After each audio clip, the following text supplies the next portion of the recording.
Hello and welcome back to Living Abroad. Today we'll talk about whether you should be paying for your Filipino wife or girlfriend's family's house or any kind of expenses they have. We'll read the question, look at some comments, and I'll tell you my personal thoughts regarding whether you should be paying for your Filipino partner on any level. Someone on Facebook says, can I get an honest opinion? I live in the US with my Filipino wife and we've been married for 2 years. We are looking for a house to buy as a second house for when we go to the Philippines, about 2 months a year. The struggle is she wants me to pay for the mom's property before anything else. She has multiple brothers and sisters who live in that rented land. My thought is everyone should contribute to pay for the land, not just the US foreigner. I've also said after you buy a house, there can be talks later. She keeps bringing it up that her siblings have no money and it's her mom's dream to own her own land. Am I off base here, not wanting to pay this all on my own? It's about 4 million pesos. Not a ton of money, but not small change either. Can I get your thoughts? Ooh boy, let's see what some people have to say first. Someone said, don't do what she says unless you're willing to sacrifice your hard-earned money for your mom-in-law and her siblings. You only do it if you wish to donate your hard-earned money to her family. Yeah, I mean, she can ask, right? But it's your decision still at the end of the day. You are the man of the house and you can say no and then let her deal with that and eventually she'll come around to it, especially if you don't have the funds or you have other priorities considering her siblings are also living there. But I'll tell you my thoughts at the end why I think there could be circumstances where a man can pay. Another person says, you need to draw a line or they will step down and spit all over you. Boundaries is key. Good luck. And that's a woman saying that. So of course you need to have boundaries. Land purchase is large, obviously. But even for small things, like let's say monthly expenses or something, in any relationship with a Filipina wife or a girlfriend, parents or cousins or siblings or whatever, if there's no line or boundaries, then obviously the more you give, the more they're going to want. It's not something that I think is a mystery here. So if you don't have those set lines and boundaries already, I think it's time you really consider putting some down. Don't fall for that brother. Don't even buy your own house in the Philippines. It will be under her name. Better just rent short term if you are in the Philippines. If she insists of buying her mother's property, give a small amount that you can let go and say that's all you can offer and up to them to find the rest.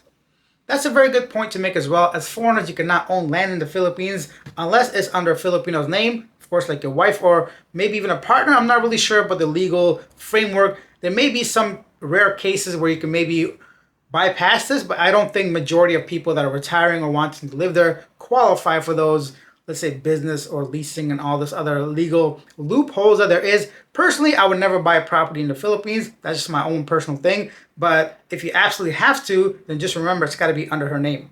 Someone else says, this gets asked weekly. In the end, if you are rich enough, dumb enough, and love enough, you are going to do it. Decide which of those you are in and proceed.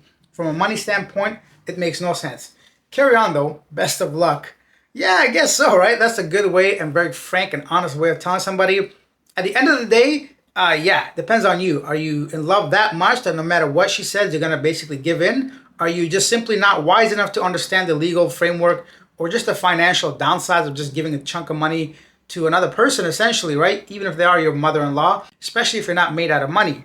Another person says, first you're buying land, then you're paying for tuition and medical bills, and then living expenses for every cousin and auntie in the family. You need to set an immediate boundary with your wife and let her know it's not acceptable. Otherwise, she will keep pushing for more and more. If she can't accept that you married her and not her whole family, then she isn't really the one for you. And that's another thing, right? So first, it can start with the house. The next thing you know, you can get dragged into other expenses. But I feel like by this point of your relationship, if you've been married for 2 years, you probably have an understanding of exactly what your financial responsibilities are towards her or her family. So yeah, I have a feeling you haven't really thought this all the way through, or maybe this is like the first big purchase they want you to make. And lastly, this is coming from what looks to be a Filipino woman. A wife should submit to her husband. She should respect your decision not to pay for all of it. If a person is born poor, that is not their fault. But if they remain poor, then that is their fault. That is actually a common Filipino mentality. They feel like it is okay to take advantage of a foreigner's generosity.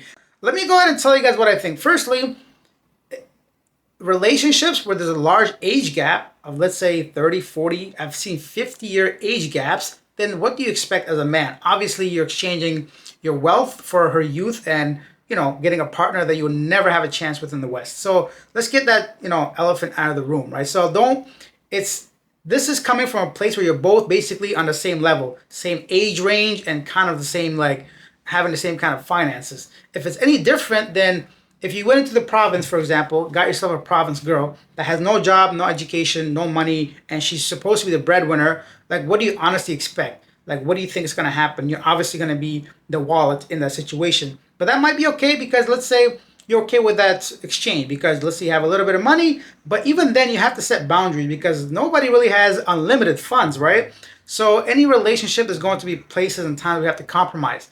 The next thing I want to talk about is sometimes it's okay to say no, especially as a man. You know, you have to stand your ground, not just in like an aggressive way, but at the end of the day, it's your life. And if somebody doesn't want to bring you up in life and bring positivity and add value in any way, then it's time to reconsider that person because you should not be just a wallet. You should not be guilt tripped into paying for anybody. So it's important. One last thing I want to say, by 2-year marriage, you should have already known like where your situation is leading to.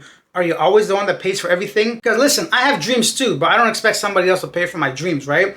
And if she got into a relationship just because of your money, let's say you bought her all these gifts and gave her allowances, then that basically comes down on you. But at the end of the day, it comes down to communication. You have to let people know where your limits are, where your boundaries are, what your finances are. Let people know how much you're willing to spend like on certain items. And you have to take care of your own family first, your immediate family, like your wife and kids, before you can help their extended family, parents and grandparents, right? So you haven't really set those boundaries or you've not communicated that very well, then that comes down to you once again. So I recommend anybody getting into a situation, or if you are in this situation right now, sit down and talk with your partner. Listen, I only got this much money a month coming in. I want to buy our own house first. Your family has to wait. That's it.